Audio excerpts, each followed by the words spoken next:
Si vous regardez ceci, vous assistez à la fin du monde tel que vous le connaissez. Je ne parle pas de la fin de la planète, mais de la fin de la carte.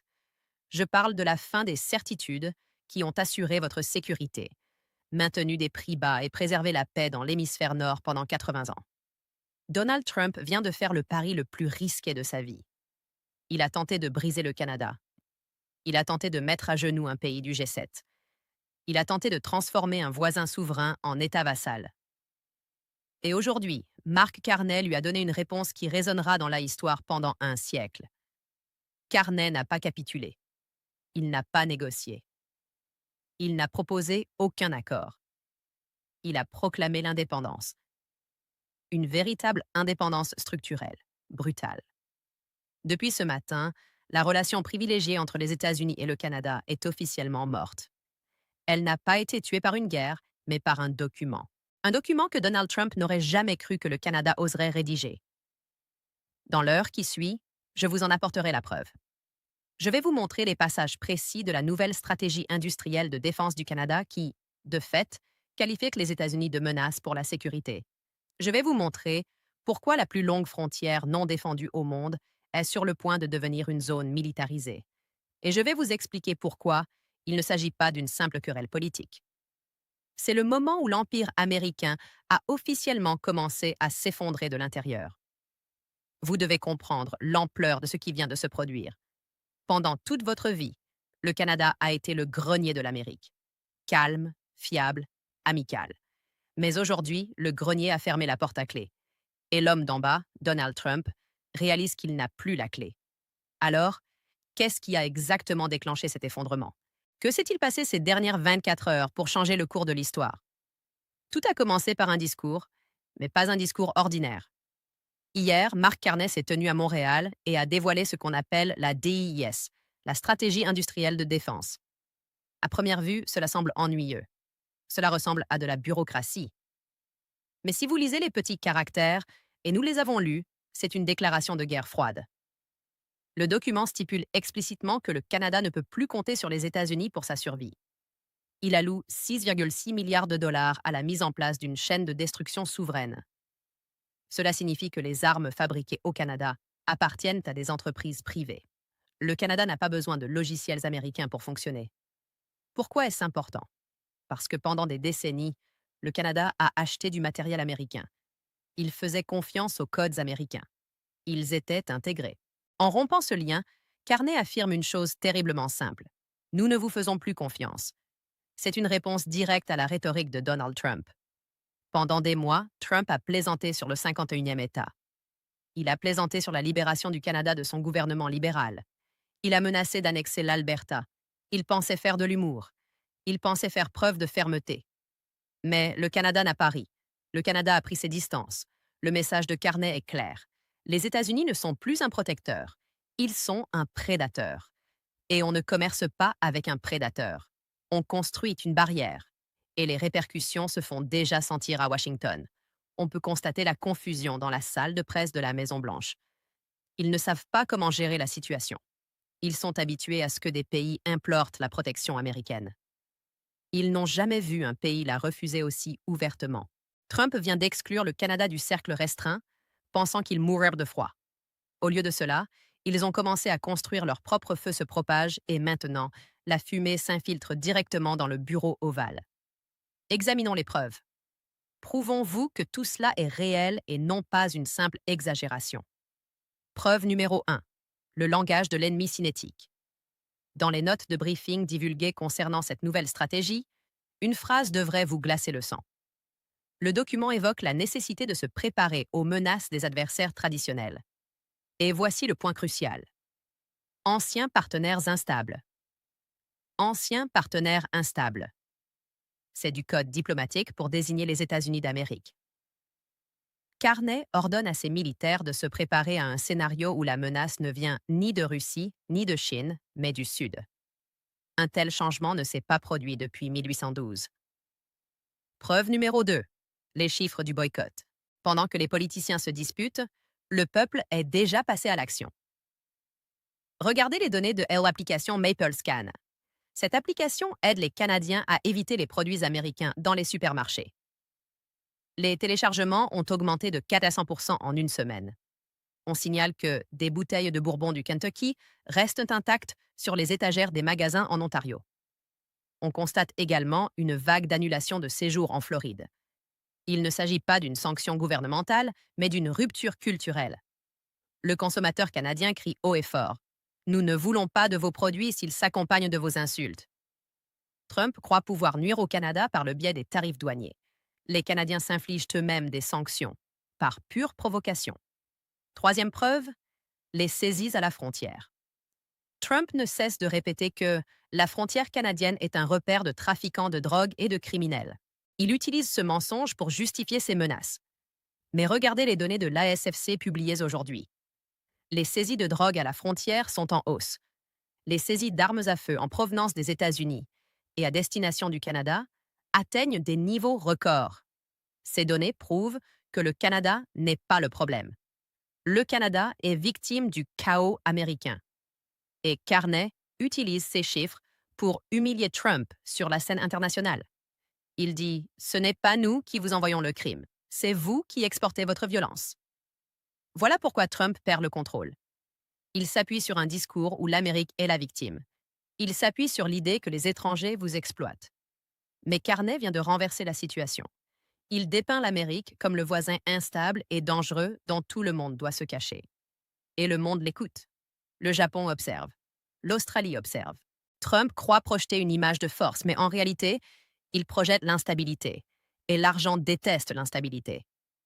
C'est pourquoi on observe un afflux d'investissements dans le nouveau secteur de la défense canadien. Les entreprises européennes d'armement se précipitent à Montréal.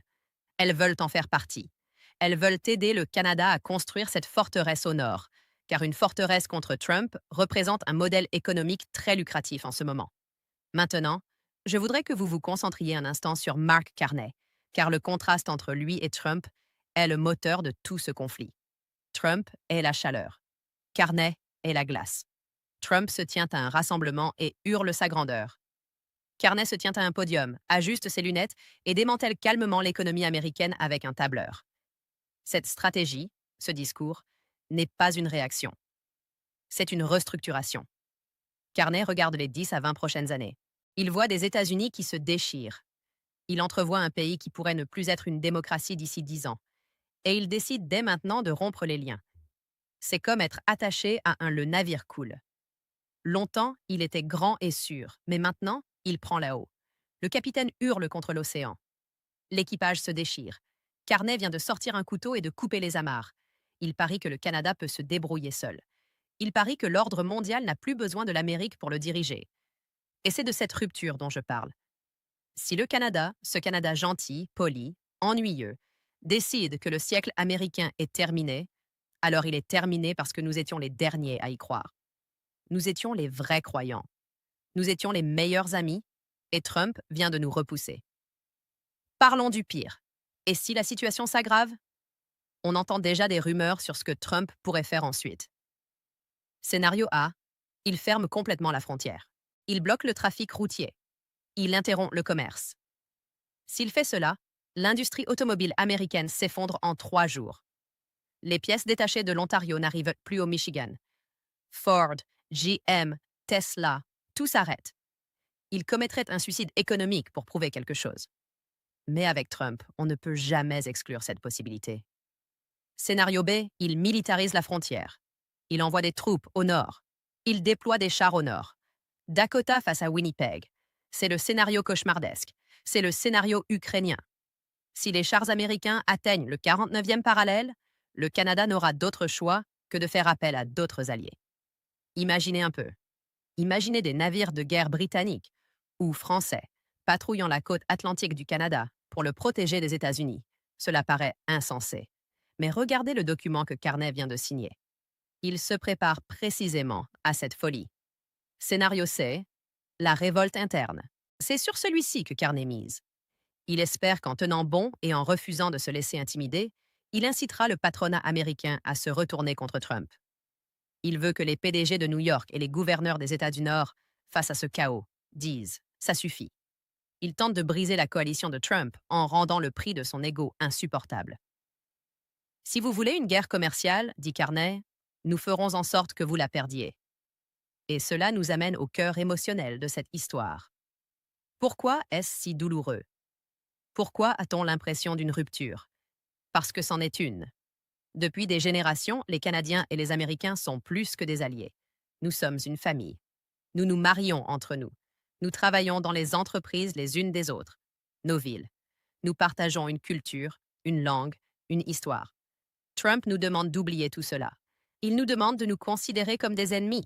Il vous demande, à vous, téléspectateurs américains, de voir en votre cousin canadien une menace pour la sécurité nationale. Et il oblige les Canadiens à vous voir comme un adversaire potentiel. C'est une tragédie fabriquée de toutes pièces et évitable. Et celui qui en paie le prix, ce n'est pas Donald Trump. Il est riche. Il est protégé. Celui qui en paie le prix, c'est le petit commerçant de Buffalo, qui dépend des consommateurs canadiens. C'est la famille de Vancouver qui ne peut plus rendre visite à sa grand-mère à Seattle. C'est l'ouvrier de Détroit dont l'usine vient de fermer à cause d'une rupture de la chaîne d'approvisionnement. Carney le sait. Ça se voit sur son visage. Il ne veut pas de ce conflit, mais il est Premier ministre. Son rôle est de protéger son peuple. Et si la menace qui pèse sur son peuple vient de la Maison-Blanche, il fera ce qu'il a à faire. Cette stratégie industrielle de défense, d'une valeur de 6,6 milliards de dollars, est la preuve que la confiance est rompue. On ne peut pas racheter la confiance.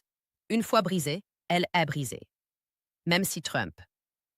Même s'il perd les prochaines élections, même s'il disparaît demain, le Canada n'oubliera jamais que les États-Unis ont menacé de l'annexer. Nous n'oublierons jamais que vous nous avez mis une arme sur la tempe. Nous nous préparons activement et nous ne lâcherons rien. Mais nous ne pouvons pas nous arrêter là, car si vous pensez que cela se résume à un document et à quelques vacances annulées, vous passez à côté de la terrifiante seconde partie de cette histoire. Il faut parler d'argent. Et je ne parle pas du prix du lait. Je parle des rouages du système financier américain. Ce que Donald Trump a oublié, ou ce qu'il ignorait tout simplement, c'est que le Canada ne se contente pas de nous vendre du pétrole. Il possède nos banques. Si vous vous promenez dans les rues de New York, de Boston ou de Miami, vous voyez la banque TD, vous voyez la RBC. Ce ne sont pas de simples banques étrangères. Elles sont l'épine dorsale du financement des petites entreprises américaines. Elles détiennent les prêts hypothécaires de millions de familles américaines. Et il y a une heure, des sources à Wall Street ont commencé à murmurer au sujet d'un examen de la liquidité. Mark Carney est un banquier central. Il sait que, pendant que Trump joue avec les droits de douane, le véritable levier d'action décisif, c'est le crédit. Imaginez ce scénario. La suite. Mardi. Vous dirigez une entreprise de construction à Détroit. Vous vous rendez à votre banque, une banque canadienne, pour utiliser votre ligne de crédit afin de payer les salaires, et là, l'écran affiche bloqué. Non pas parce que vous êtes à court d'argent, mais parce que le profil de risque de la dette commerciale américaine vient d'être dégradé par le Comité des risques de Toronto. C'est l'option nucléaire, et Carney la menace de toutes parts.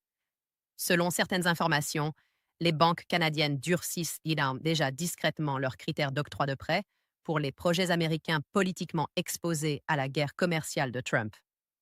Autrement dit, si vous construisez une usine qui dépend des droits de douane sur l'acier ou un oléoduc promis par Trump, les financements canadiens se tarissent. Carney sanctionne en réalité l'économie de Trump de l'intérieur. Il n'envoie pas de soldats incendier les banques. Il envoie des auditeurs pour fermer les coffres. Et Trump est impuissant.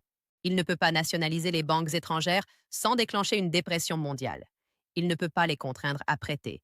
Il assiste impuissant à la fuite des capitaux sur son terminal Bloomberg. Et il n'a aucun moyen d'agir. Voici ce qui se passe lorsqu'une écurie, un génie entre en guerre contre un autre génie. Maintenant, regardons vers le nord, très au nord. Car pendant que tous les regards sont tournés vers les points de passage frontaliers de Buffalo et de Détroit, la véritable guerre commence dans l'Arctique. Depuis des années, Trump est obsédé par l'Arctique.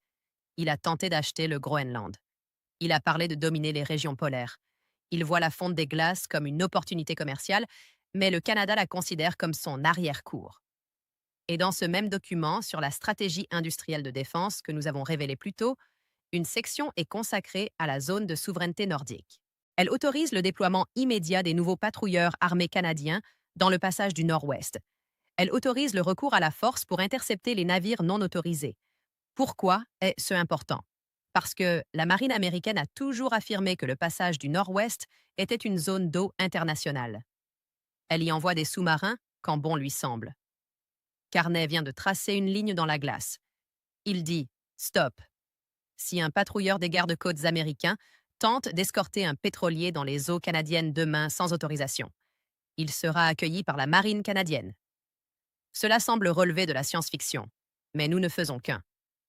Un malentendu qui pourrait mener à une confrontation navale dans le cercle arctique. Et voici le hic. La Russie observe.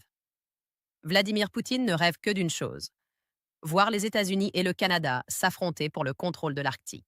Cela diviserait l'OTAN et détournerait l'attention de la flotte américaine. En provoquant le Canada, Trump a offert une aubaine à la Russie. Il a laissé le flanc nord de l'Amérique du Nord complètement exposé, car les deux gardiens de cette frontière sont trop occupés à se menacer mutuellement. Carney le sait. Il en est terrifié. C'est pourquoi il parle avec autant d'urgence. Il tente de sécuriser le Nord avant que Trump ne le livre accidentellement à nos ennemis par pure incompétence. Il faut comprendre l'ambiance qui règne actuellement au Pentagone. Nous avons des sources au sein du département de la Défense. Ils paniquent. L'armée américaine dépend des radars canadiens pour détecter les missiles qui survolent le pôle. Il s'agit du NORAD. Nous l'avons construit ensemble et nous le gérons ensemble. Si Carney met fin au partage de renseignements, s'il décide que Trump est trop instable pour qu'on lui fasse confiance avec les données brutes, les États-Unis seront aveugles, littéralement aveugles. Nous ne verrions plus rien. Missiles hypersoniques, jusqu'à ce qu'il soit trop tard. Trump joue avec la dissuasion nucléaire pour gagner un différend commercial sur le lait et le bois. C'est une imprudence qui frise la trahison, et les généraux le savent. Ils font pression en secret sur Ottawa, suppliant Carney de ne pas couper les communications. N'écoutez pas le président. Ils disent « S'il vous plaît, gardez le radar allumé ». Voilà où nous en sommes. L'armée américaine supplie une puissance étrangère d'ignorer son propre commandant en chef. Et cela nous amène à l'aspect le plus fascinant de tout cet effondrement. La révolte interne. Vous croyez que les États-Unis sont unis derrière Trump sur ce point? Détrompez-vous. Regardez ce que font les gouverneurs. La gouverneure du Michigan vient de publier une déclaration. Elle n'a pas soutenu Trump. Elle a déclaré que le Michigan ne serait pas la victime collatérale d'un caprice de Washington. Elle envoie une délégation à Toronto demain, en contournant directement la Maison-Blanche. Même chose pour le gouverneur de l'État de Washington. Même chose pour le gouverneur de New York. Nous assistons à la formation d'une alliance occulte. Les États du Nord des États-Unis, qui dépendent du Canada pour des milliards de dollars d'échanges commerciaux, sont en train de faire sécession. La politique étrangère de Trump. Ils négocient leur propre traité de paix avec Carney. C'est du jamais vu. C'est le genre de choses qu'on observe dans les États en faillite, lorsque le gouvernement central est tellement dysfonctionnel que les chefs de guerre locaux, ou dans ce cas-ci les gouverneurs, commencent à édicter leurs propres règles. Carney encourage cela. Il les rencontre. Il traite le gouverneur du Michigan comme un chef d'État. Il isole Trump dans son propre pays. Il dit aux Américains, « Nous ne vous haïssons pas. Nous le haïssons, lui. Si vous voulez faire des affaires, venez à Toronto. Nous sommes ouverts. Mais Washington est fermé. » C'est une stratégie de division pour mieux régner qui déchire le Parti républicain, car les donateurs du monde des affaires, les propriétaires des usines de l'Ohio et de la Pennsylvanie, appellent Trump en hurlant. Ils se moquent de ses tweets. Ce qui les préoccupe, c'est que leur chaîne d'approvisionnement soit bloquée au pont Ambassador. Ils lui disent « Réglez ce problème ou nous coupons les vivres. » Et Trump est dos au mur.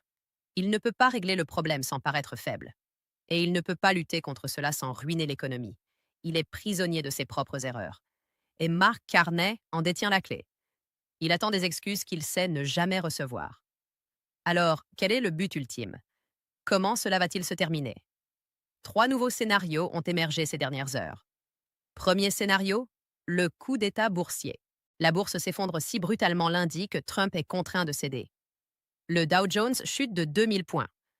Le dollar américain perd toute confiance en son statut de monnaie de réserve. Le poids considérable de l'argent oblige la Maison-Blanche à lever les droits de douane et à implorer un sommet. C'est ce qu'espère Carney. Une victoire sans effusion de sang remportée par le marché obligataire. Deuxième scénario, l'intervention de l'État profond. Le Congrès intervient. Le Sénat adopte une résolution à l'épreuve du veto, obligeant Trump à respecter les anciens traités.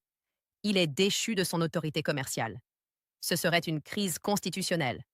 Trump prétendrait être muselé, mais les républicains au Sénat pourraient agir ainsi pour sauver leur siège. Impossible de se représenter en période de récession. Troisième scénario, la rupture totale. Trump persiste. Il déclare l'état d'urgence nationale. Il saisit les avoirs canadiens aux États-Unis. S'il fait ça, c'est fini. Le Canada nationalisera les actifs américains. Ils couperont les oléoducs.